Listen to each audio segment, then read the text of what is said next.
I don't know, anyone's traveled. I think everyone has traveled. Even if it's just to Mombasa, we've all traveled. And you know, you get the watch out for this place, watch out for that place. So as far as robbery in Nairobi, you are told the place is not to go. You know. Yeah. But there is a tourist who has found themselves in the right side of Nairobi, but going through the same things we all do. So there's a tourist who recently came to the Hilton, and her bags were stolen at the Hilton. Now you cannot imagine that, because usually you just think it's us commoners who are going through robbery and things like that. But this happened to her, and unfortunately, she did not get the remedy that she wanted. You know, it took so long for this to be processed correctly, and she even said that the manager there laughed in her face when she asked for compensation. And you can imagine, if you're able to afford to stay at the Hilton, a lot of your credit cards, the possessions which you have, of course, are costly. So she felt awful that they were not as keen and did not deal with this the best way possible. So yeah, what do you girls think? I mean, from what I even saw, even her passport was stolen. Let's read the receipt first before I dive right in. Okay, so quote, this is the victim. She said, I finally met the general manager. He told me there is nothing he can do for me and laughed at me when I asked for any compensation. What a terrible experience. I hope everyone avoids this hotel for their own safety.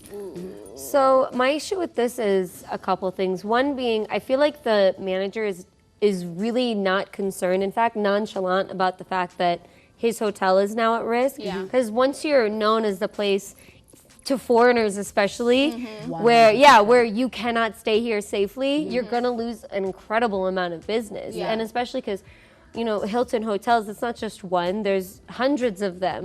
He's gonna have to be responsible to all of his bosses now. So I mean, I think it's funny that like you always expect that, like when you're a tourist, and that you're treated like king, you know, and especially tourists who are.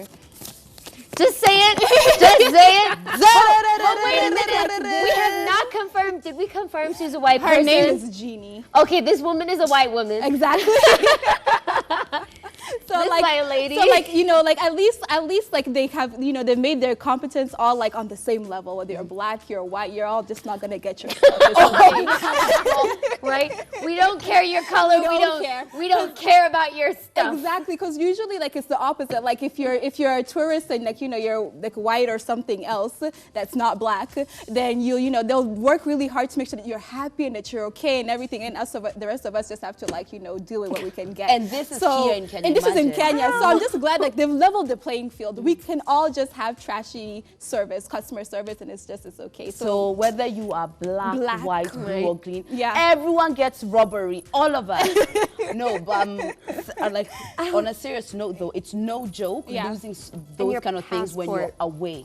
It's absolutely no joke. So the way they are handling it, one, doesn't give us Kenyans a bad name, because whether or not it's Hilton, wherever it's a Hilton Nairobi that this happened, you know, like when something like this happens, we cannot at least try, at least attempt to deal with it in a way which gives our country a good name. Tourism is one of the biggest sources of revenue for Kenya. You know, so when things like this happen, you don't see how ugly it gets, but at the end of the day, nobody wins.